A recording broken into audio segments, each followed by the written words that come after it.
Bonjour, bienvenue sur la chaîne des explorations du dimanche. Aujourd'hui, on va vous faire découvrir un chalet que nous avons trouvé dans les bois. Bon visionnage à tous. Abonnez-vous.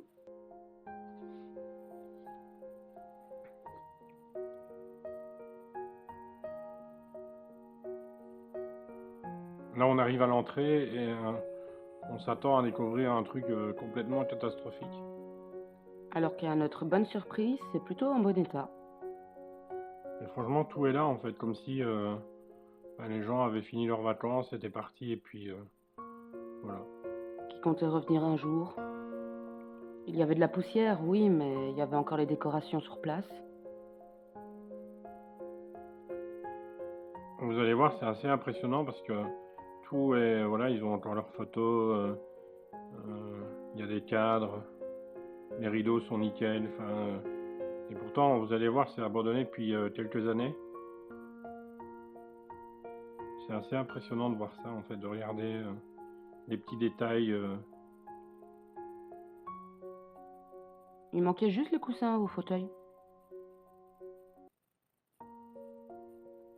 Franchement c'est très joli, c'est vraiment une cabane sympa, franchement on a envie d'y rester, on a envie de prendre des vacances. Elle fait très cosy en fait. Ici, les matelas sont mis à aérer, donc on suppose que la famille voulait revenir à un moment donné. Et malheureusement on va apprendre par la suite qu'ils vont jamais revenir. Malheureusement dans ce lieu on n'a pas plus d'infos. On voit juste ce que vous voyez, en fait on a essayé de trouver des lettres ou des informations mais honnêtement on n'a rien trouvé. La seule chose qu'on a trouvée en fait, c'est la date du lieu que vous allez voir prochainement, qui est de 2011. Donc ça fait plus de 10 ans que la famille n'est pas venue.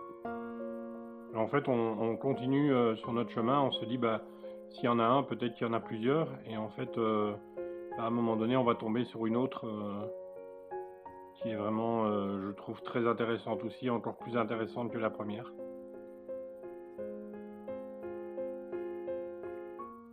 Et franchement, vous n'êtes pas au bout de vos surprises. Non, parce que celle-là, vous y attendez vraiment pas. Donc ici, c'est la façade du deuxième chalet qu'on trouve comme ça par hasard.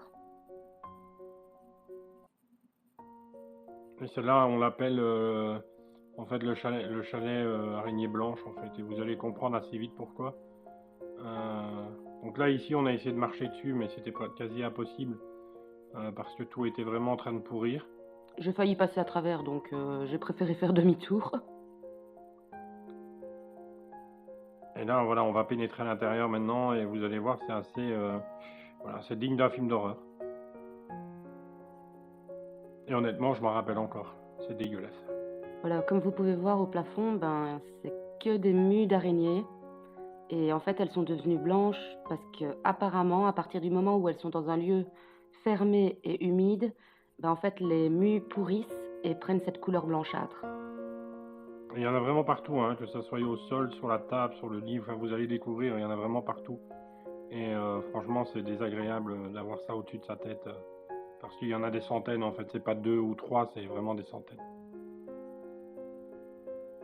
Et le lieu est assez humide, en fait, hein, donc il n'y a pas beaucoup de soleil à cause des arbres, et je pense que c'est pour ça qu'ils ont mué comme ça, et franchement, c'est assez pénible.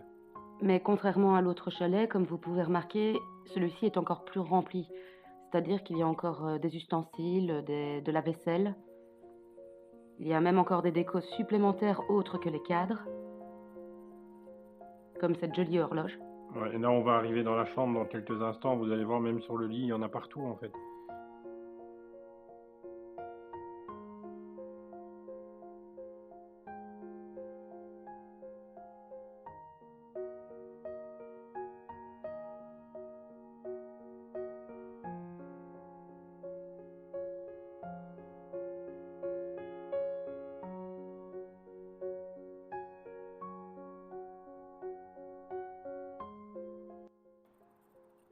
En fait, il n'y avait pas qu'un chalet. Et celui-ci était vraiment dégueulasse. Honnêtement, il y a des araignées partout, sur tout ce que vous pouvez toucher dans cette cabane, il y a des araignées blanches. C'est blanc, en plus, il y a des bestioles qui viennent. C'est quoi? C'est un moustique ou je sais pas quoi. Ouais. Donc là, on rentre dans cette pièce en fait, et on découvre même sur le sol, même sur le lit, enfin voilà, il y en a vraiment partout. On voit que les meubles ont été, enfin voilà, sont attaqués par l'humidité. Là, on découvre aussi un calendrier qui date de 2012 sur les chemins de fer. Apparemment, il était un peu passionné des chemins de fer, ou il travaillait peut-être aux chemins de fer. Mais vraiment, dans ces lieux, on n'a vraiment aucune info parce qu'il n'y a pas de lettres, il n'y a pas d'informations en fait sur les gens qui habitaient là-bas. Donc là, tout ce qu'on pouvait faire, en fait, c'est vous faire découvrir et vous expliquer ce qu'on a ressenti, ce qu'on a vu sur le moment même. Et ce qu'on a ressenti, c'est beaucoup d'humidité dans le lieu. Et D'ailleurs, moins ça se beaucoup voit. de dégoût. Ouais, des goûts parce que il y a des araignées partout. Et on a toujours peur qu'il y en ait une qui nous tombe sur la tête. Toujours. Et honnêtement, il y avait des toiles partout. Vous pouvez voir même là sur les fenêtres et tout, il y a des toiles d'araignées partout. Je déteste ces Mais bêtes. comme vous pouvez voir ici, par exemple, la cuisine, comparée à l'autre, il y avait encore tout dedans. Je me rappelle qu'on n'a pas été plus loin parce que c'était vraiment rempli de toiles d'araignée. Merci d'avoir pris le temps de faire cette exploration avec nous. Si ça vous a plu, n'hésitez pas à liker, partager et vous abonner. Et comme ça nous encourage et on vous dit à la semaine prochaine pour un prochain lieu.